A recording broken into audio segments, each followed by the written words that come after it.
Welcome to Game of the Day, where I randomize a date and play a game that came out on the same day. Today we're starting with 1998 for the year and August 30th for the date. There were 10 games released on today's date, and I was secretly hoping it landed on NFL Game Day 99 with the NFL season right around the corner. Go Ravens. But the wheel had other plans as we landed on Future Cop LAPD for today's game.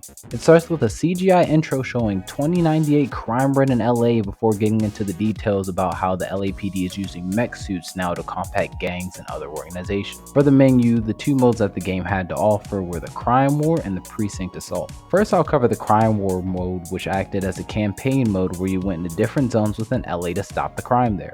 The first thing I noticed was that the game used a camera that was changeable, but by default it was set to dynamic, which basically meant it adjusted automatically to fit into the spaces you walked into.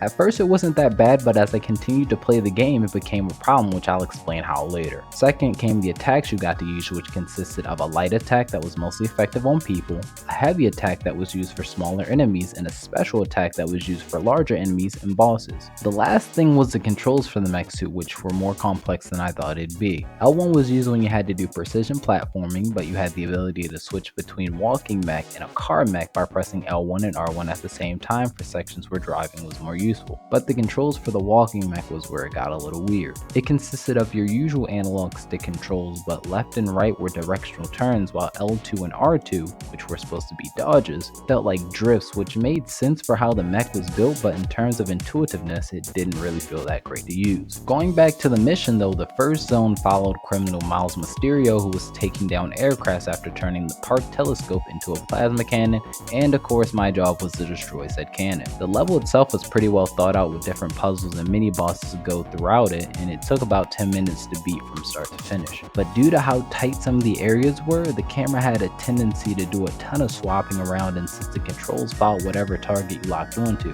which I will mention was switchable using R1, not only was it hard to see, but it became hard to move too, which got a bit frustrating. As a reward for completing the zone, I unlocked a new light and heavy attack, which was nice for customizing weapon layouts however you wanted. The second zone wasn't as bad, but my main gripe came when I had to find the entrance to progress in the mission that was hidden by the dynamic camera, and for the boss I once again ran into navigation issues as it was a pretty small area where L1 didn't help, but I was able to beat it in 3 attempts. The final mission I tried was a retrieval job, and everything was going pretty well until I got stuck not being able to hear my partner give me my next instruction as the voice line simply stopped, which happened a decent amount, but I'll attribute that to the emulator opposed to a game issue. I overcame that obstacle to only be met with another camera hiding my next objective issue, and I took that as a sign to put down the campaign. The only other thing the game had to offer was a Precinct Assault mode that was basically capture the flag without having to return back to your base. It was probably a lot more fun with another player, but playing against the CPU it just dragged on for way too long.